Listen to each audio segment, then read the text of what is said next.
Hey there, good morning. I'm Councillor Glen, and this is my update for Saturday, October the 19th. I think it's the 19th. This is 9 Run Run. I'm on Abbott Street for the annual 9 Run Run event.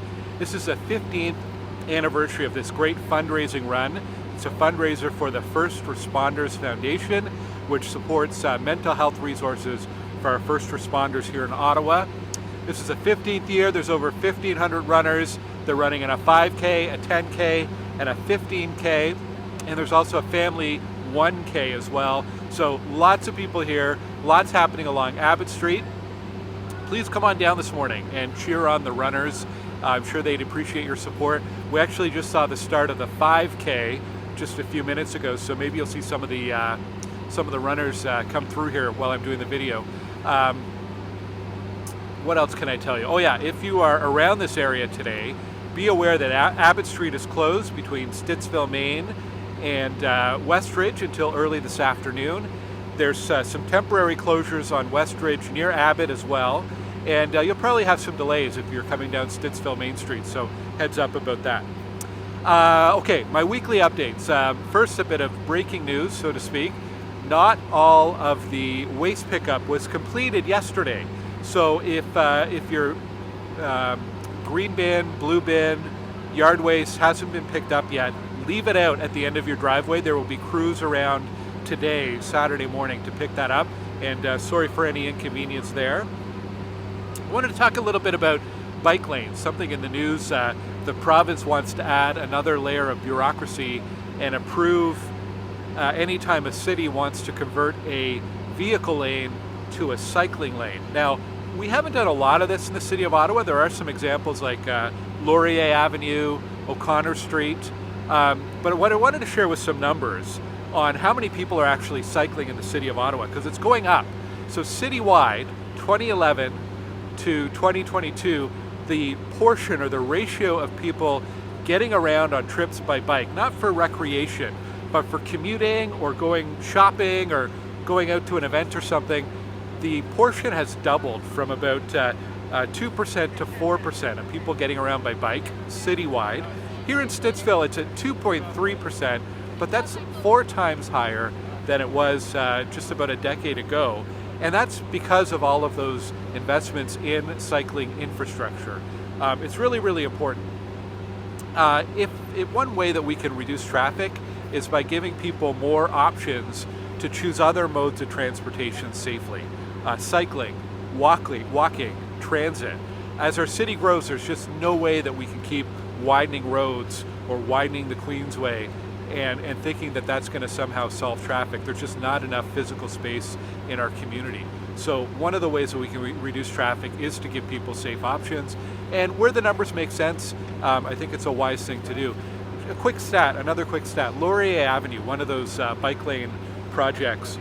My councillor colleague Jeff Leeper did a count of the number of bikes during 1 hour of rush hour last month on a Wednesday morning. There were 826 bikes using that east-west Laurier Avenue bike lane. So a real success there. And there's 800 cyclists who are not driving to work downtown. That's pretty significant. Some other things happening. On Thursday, our city's Emergency and Protective Services Committee approved some new licensing for stores that sell specialty vaping products. It was this weird gap in the licensing. If you sell tobacco products, any store that sells tobacco has to have a license. But for specialty vape stores, you do not need a license. And we're seeing a proliferation of these stores over the last few years. We're also seeing a lot more charges being laid against them for selling illegally to minors, which is bad. So committee approved a new licensing regime to put them on par with tobacco sellers, and hopefully that'll reduce the number of infractions that we're seeing and a little more control and regulation over that. Earlier in the week at Environment Committee, we got a report on Ottawa's drinking water. Really happy to report Ottawa's drinking water scored 100% on all of the regulatory tests, all of the guidelines and limits that they have to have for safe drinking water. So Ottawa continues to have some of the safest drinking water in the entire world. It's pretty amazing. More good news, LRT testing is going exceedingly well. Still a few more days to go, but the trial running is meeting the requirements. We've had a few days of perfect scores, which is amazing. And if all goes well, they can move to the next stage of testing, which could begin as early as this week. So stay tuned there. Also on LRT Line 1, there is some maintenance happening over the next 3 weeks, mostly in the weekends and overnight. But if those are times when you typically take the train, please check out octranspo.com for all the latest detours and alternate routes that are involved there. In the next week or two, the city is going to embark on something called the Point in Time Homelessness Count. And this is basically a census or a survey of the number of people who are experiencing homelessness here in Ottawa. And one of the big focuses in the rural and suburban area especially is around something called hidden homelessness. So a lot of times when people think about homelessness, you think about people sleeping rough in an encampment in a park or on a bench or something like that, or in a bus shelter. But a lot of homelessness is not visible and not necessarily outside. It could be people who are kind of couch surfing between friends' houses or family members' houses. They don't have a permanent place to live, but that still counts as homelessness. So something that they want to get a better handle of how many people are actually affected by that. So if you'd like more information, check out my website. I've posted some info there. And if you know somebody maybe who's affected by that, you can encourage them to fill out the survey, and there's information online where you can do that as well. Pardon me. Stittsville Main Street, we have construction that's wrapping up finally in front of Holy Spirit, Beverly Street. There's been some construction over the last couple months to do a water and sewer connection to that new apartment building going up. The good news is it's almost done. As soon as that's done, there's some minor construction happening for the new speed camera that's being installed in front of Holy Spirit. Won't be very disruptive, it won't be during rush hours, but anyway, thankfully that construction is nearly at an end. So I know it's been a while, thank you for your patience. If you're a ParaTranspo user, OC Transpo is running a series of engagement sessions called ParaTranspo Talk at different community centers and locations around Ottawa in the next week or so. They're looking for your feedback, good and bad, ideas for ParaTranspo, so check out more information on my website or at octranspo.com.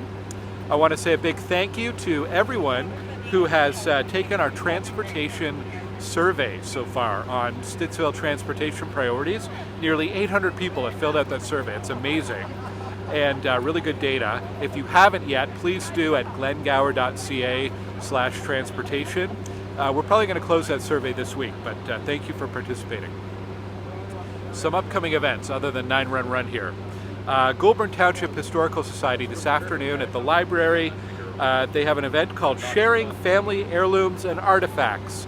So some storytelling and sharing of unique treasures this afternoon at the library. Should be a good event.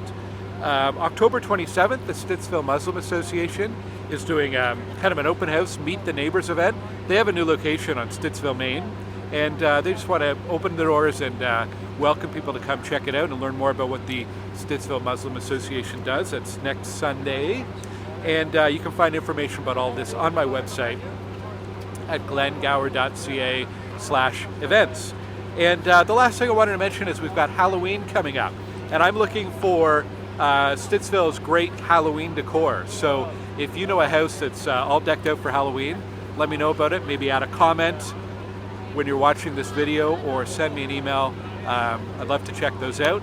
And you've seen some of the runners coming through here after the 5K. This event goes on till noon. Please come on down and cheer on the runners for 9 Run. Thank you for watching. Have a great weekend, and I'll talk to you here next week. Take care.